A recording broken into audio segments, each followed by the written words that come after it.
Right. Congress నాయకులు ఆరేపల్లి మోహన్ గారితో మాట్లాడదాం. మోహన్ గారు, ఫీజు రియంబర్స్మెంట్ బకాయిలు ఎందుకు చెల్లించట్లేదు కాంగ్రెస్ ప్రభుత్వము? మీరు అధికారంలోకి వచ్చి 2.5 ఏళ్ళు అవుతోంది. ఇప్పుడు ప్రస్తుత విద్యా సంవత్సరంతో కలుపుకుంటే బకాయిలు మొత్తం దాదాపుగా 12,000 కోట్లకు చేరుకున్నాయి ఈ బకాయిలు ఇవ్వాల్సినవి. సో 20 లక్షలకు పైగా విద్యార్థులు ఉన్నారు ఈ అర్హత కలిగినటువంటి వాళ్ళు. SC, ST, BC, minority, EBC వీళ్ళందరినీ కలుపుకుంటే దాదాపు 20 లక్షల మంది విద్యార్థులు దీంతో బెనిఫిట్ అవుతా ఉన్నారు. సో మీరు ఈ ఫీజు బకాయిలు చెల్లించకపోవడం వలన ప్రైవేట్ కాలేజీల మేనేజ్మెంట్లు ఈ పిల్లలకి పాస్ అవుట్లకు కూడా సర్టిఫికెట్స్ ఇవ్వకుండా వాళ్ళని ఇబ్బంది పెడుతూ ఉంటే వాళ్ళ ఫ్యూచర్ పెద్ద క్వశ్చన్ మార్క్ లాగా మారింది. సో మరి దీనికి ఏం చెప్తారు మీరు? ఎందుకు బకాయిలు చెల్లించట్లేదు కాంగ్రెస్? మేడం, బకాయిలు చెల్లింపు జరుగుతా ఉంది. విడతల వారీగా, ఇన్స్టాల్మెంట్స్ వారీగా ఫీజు రియంబర్స్మెంట్ చెల్లింపు జరుగుతా ఉన్నది. ఫీజు రియంబర్స్మెంట్ పూర్తిగా ఆగలే, కానీ విడతల వారీగా ఇస్తూనే పిల్లలకు ఇబ్బంది కలగకుండా విద్యాశాఖ ద్వారా సంబంధిత ప్రిన్సిపల్స్ కు, ప్రైవేట్ ఇంజనీరింగ్ కాలేజీలకు సూచనలు చేసారు. వారి యొక్క సర్టిఫికెట్లు ఆపుకోకూడదు, ప్రభుత్వము ఇది విడతల వారీగా మీ డబ్బు చెల్లిస్తుంది అన్నమాట చెప్పి దానికి సర్కులర్ కూడా విద్యాశాఖ ద్వారా ఇప్పించి ఏ విద్యార్థికి ఇబ్బంది జరగకుండా సర్టిఫికెట్లు ఇప్పిస్తా ఉన్నాము. అదే ఫీజు రియంబర్స్మెంట్ అవుతా ఉంది. ఫీజు రియంబర్స్మెంట్ ఎక్కడ కూడా ఆగలేదు. మరి ఎందుకు బీజేపీ ఎందుకు ఫీజు బకాయి బీజేపీ లడాయి అనే ప్రోగ్రామ్ పెట్టుకుని దీనిపైన పెద్ద ఎత్తున మేడం, ఇప్పుడు ఆ పార్టీకి ఇక్కడ ఒక ప్లాట్ఫామ్ కావాలి, ఒక ఉద్యమం కావాలి కాబట్టి ఫీజు రియంబర్స్మెంట్ ఇక్కడ ప్లాట్ఫామ్ లేదా వాళ్ళకి? ఇది తప్ప దాని వాళ్ళకి ప్లాట్ఫామ్ లేదా? రాజకీయ ప్లాట్ఫామ్ లేదు వాళ్ళకు. లేదా? వాళ్ళకు 8 మంది ఎంపీలు, 8 మంది ఎమ్మెల్యేలు ఉన్నారు. అమ్మా వినండి, ఎమ్మెల్యేలు, ఎంపీలు ఉంటే రాజకీయ ప్లాట్ఫామ్ అయితే ప్రజల్లో కూడా వారికి తగిన ప్రాధాన్యత ఉన్న సంఖ్య ఉన్నప్పుడే పార్టీ యొక్క బలం గ్రౌండ్ లెవెల్ వరకు ఉంటుంది. కాంగ్రెస్ కు ఉన్నంత సంఖ్య ఏ పార్టీకి లేదు. కాకపోతే కాంగ్రెస్ పార్టీ యొక్క ఆలోచన క్రమంలో ఈ అప్పులు తీరాలంటే చాలా రకాలుగా ఇబ్బంది పడి రేవంత్ రెడ్డి గారు ఏదో రకంగా ఇన్స్టాల్మెంట్ రూపంలో ఆ మేనేజ్మెంట్లను ఒకటికి 2 మాటల కూర్చోబెట్టి ఒప్పించి ఫీజు రియంబర్స్మెంట్ ఇన్స్టాల్మెంట్ ద్వారా పేమెంట్ జరుగుతా ఉంది. ఇది వాస్తవం. మీరు ఏ కాలేజ్ కన్నా అడుగురి, ఎంతో కొంత ఈ ప్రభుత్వం వచ్చినాక పేమెంట్ జరిగిందా లేదా అంటే 6 కోట్లు ఇచ్చేటోళ్లకు 2 కోట్లు ఇచ్చినాము, 2 కోట్లు ఇచ్చేటోళ్లకు 50 లక్షల పేమెంట్, ఈ రకంగా జరుగుతా ఉందనే మాట వాస్తవం. ఫీజు రియంబర్స్మెంట్ లో ఎకాఎకిన బకాయి పెట్టి మొత్తం చెల్లించాలని గాని చెల్లించదని కక్షపూరితమైన చర్య ఈ ప్రభుత్వం దగ్గర లేదు. ఇన్స్టాల్మెంట్ పద్ధతిలో పేమెంట్ జరుగుతా ఉన్నమాట వాస్తవము. పథకాలకు వస్తే ప్రతి పథకం అమలు అవుతుంది. ఒకటి ఏంటిదంటే ఆర్థిక ఇబ్బందులు ఉన్నది కాబట్టి మహిళలకు ఇచ్చే పెన్షన్ విషయంలో ఈ ప్రభుత్వం నిర్ణయం తీసుకొని అతి తొందర ఒక మహిళలకు ఇచ్చే పెన్షన్ ఒకటేనా? ఒక మహిళలకు ఇచ్చేదేనా? అవ్వాతాతలకు ఇస్తామన్నారు, ఇంట్లో అత్తకు వస్తుంది, కోడలకు వస్తుంది అన్నారు. అర్హత ఉన్న ప్రతి మహిళకి ఇస్తామనే మాట ఆనాడు చెప్పిండు, ఈనాడు ఆ మాట కట్టుబడి ఉన్నది. అందులో అత్తుండని, కోడలుండని, కొడుకుండని, అది వేరుగా అర్హత కలిగిన మహిళకు స్కూటర్లు, స్కూటీలు. ప్రతాప్ రెడ్డి గారు ఒక నిమిషం. స్కూటీలు ఇస్తామన్నారు, ల్యాప్టాప్లు ఇస్తామన్నారు, తులం బంగారం ఇస్తామన్నారు. ఎట్లా మర్చిపోయినారు సార్ ఇవన్నీ? మర్చిపోలేదు మేడం, రెండే మర్చిపోయినట్టు నటిస్తున్నారు. మీరే తీసుకుపోయినారు లంకె బిందెల్ని, మీరే ఎత్తుకుపోయినట.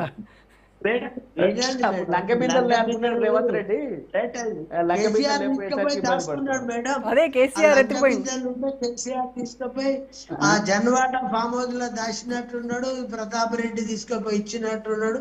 ఆ జన్వాడ ఫామ్ హౌస్ లో దాచిపెట్టారు కావచ్చు, ఎందుకంటే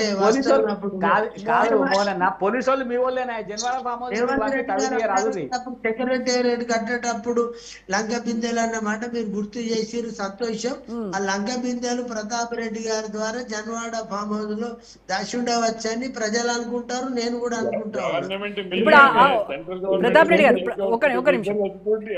ఇప్పుడు మోహన్ గారు, ఆ లంకె బిందులు ఉన్నాయని చెప్పి మీరు మేనిఫెస్టోలో ఇన్ని హామీలు 420 హామీలు పెట్టారా? దాంట్లో ఆ లంకె బిందులు ఉన్నాయని చూసారా?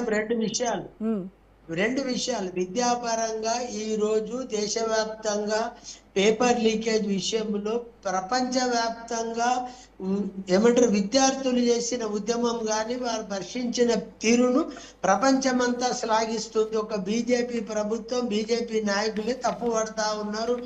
పేపర్ లీకేజ్ ఏమైతుంది అనే మాట మాట్లాడుతా ఉంటే ఒక్కొక్క తల్లి 45,000 నుంచి 4 లక్షల వరకు ఫీజులు కట్టి చదివిపిస్తే పేపర్ లీక్ అయితే నేను మామూలు వాళ్ళని మేము చేసినామా? కాంగ్రెస్ ఎన్నో జరిగితే నేను అడుగుతా ఉన్నా బీజేపీ ప్రభుత్వంలో ఎన్నిసార్లు ఎన్ని పేపర్లు లీక్ అయినాయండి? అదొకసారి కాంగ్రెస్ ప్రభుత్వంలో ఎన్నైనా అడుగుతున్నాం. కాంగ్రెస్ ప్రభుత్వం అయినప్పుడు లేదా తర్వాత నిన్నటిదాకా రాహుల్ గాంధీ నిద్రపోయిందా? కాంగ్రెస్ రాహుల్ గాంధీ ఏం చేసిండు? వాంగ్చుక్ దగ్గర ఒక నిమిషం ప్రసాద్ గారు వినండి కదా నువ్వు అడిగినోనే చెప్తున్నా. ఇప్పుడు కాంగ్రెస్ ప్రభుత్వంలో లీక్ అయినాయి కాబట్టి బీజేపీ కూడా లీక్ చేస్తుంది అనే మాట నువ్వు ఒప్పుకో. మరి ఆ మాట చెప్పు. బీజేపీ ప్రభుత్వం కూడా పేపర్ లీక్ చేస్తుంది, అమ్ముకుంటాము, లేకుంటే మధ్యవర్తుల ద్వారా లీక్ చేపించి మా ఊళ్ళోనే. మోహన్ గారు మరి ఇప్పుడు మోహన్ గారు ఒక నిమిషం. ఇప్పుడు నీట్ పేపర్ లీక్ అయిందని చెప్పేసి ధర్మేంద్ర ప్రధాన్ రాజీనామా చేయాలి అనేటువంటిదే కదా మెయిన్ ఎజెండా మీది. ఆయన రాజీనామా చేస్తేనే పార్లమెంట్ లో కూడా చర్చకు సిద్ధమని చెప్తా ఉన్నారు కదా.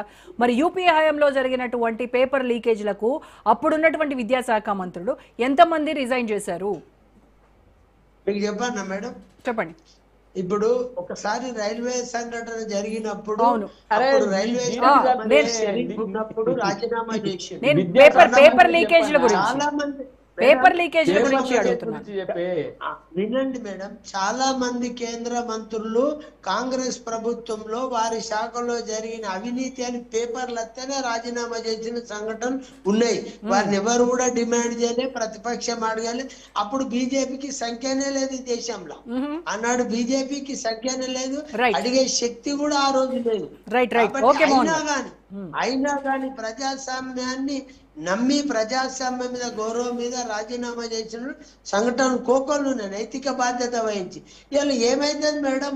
ఈ ప్రధాని మోడీ మరి ఒక రాజీనామా చేయించడానికి అంత జిద్దు తీసుకొని కక్షపూరితంగా పిల్లల మీద అంత లాఠీ చార్జ్ చేసి అంత ఘోరమైన ప్రక్రియ చేయడం అవసరమా? ఆడపిల్లలను కూడా చూడకుండా వాళ్ళ బాడీ మీద పడ్డ మీద దెబ్బ పడతా ఉంటే జాకెట్లు చినిపోడు, ప్యాంట్లు చినిగిపోడు, రకరకాలుగా వారిని ఇబ్బంది పెట్టి సిగ్గనిపిస్తలేదా బీజేపీ నాయకులకు? మహిళా విద్యార్థులపై అంత రకమైన కక్ష అవసరమా? అవసరమా మేడం? కక్ష అవసరమా? మహిళా విద్యార్థుల కక్ష అవసరమా? నేను అడుగుతా ఉన్నా. విశ్లేషకులతో కూడా మాట్లాడాలి. ఎస్ మోహన్ గారు ఒక్క నిమిషం, నేను శేషు గారితో మాట్లాడతాను. చెప్పండి. బీజేపీ ప్రభుత్వాన్ని ఒకటే మాట అడుగుతా ఉన్నా. మీరు ఎందుకు ఇంత కక్షపూరితమైన చర్య విద్యార్థులపై చేస్తా ఉన్నారు? ఎందుకు? మరి రాహుల్ గాంధీ గారు ప్రశ్నించే ప్రయత్నం చేస్తే, మీ పోలీసుల తొక్కిచ్చి కొట్టించే ప్రయత్నం చేస్తే మంచిదా? ఇది ప్రజాస్వామ్యానికి ఆలోచించమని చెప్తా ఉన్నాం. ఓకే, అక్కడ విద్యార్థుల పైన మీరు ఇంత విద్యార్థుల పట్ల మీరు అంత ఒకాలతో పుచ్చుకొని ఇంత పోరాడుతున్నారు, ఫైన్, బాగుంది. మరి ఇక్కడ మీరు ఇచ్చినటువంటి 2 లక్షల ఉద్యోగాలు ఇవ్వండి యువతకి మీరు చెప్పినటువంటివి నెరవేర్చండి కదా మేడం. మేము 2 లక్షలు ఇవ్వాలంటే మరి బీజేపీ ప్రభుత్వం ప్రతి సంవత్సరం 2 కోట్ల ఉద్యోగాలు ఇవ్వవలసిన అవసరం. మీరంటే వాళ్ళంటే మీరనండి. బీజేపీ లక్షలు ఇస్తాం, నల్లధనం తీసుకొస్తామన్న మాట చెప్పిన మోడీ ఉన్నాడా? ఆయన ఆ మోడీ లేడా? కొత్త మోడీ ప్రధానమంత్రి అయిందా? చెప్పాలి.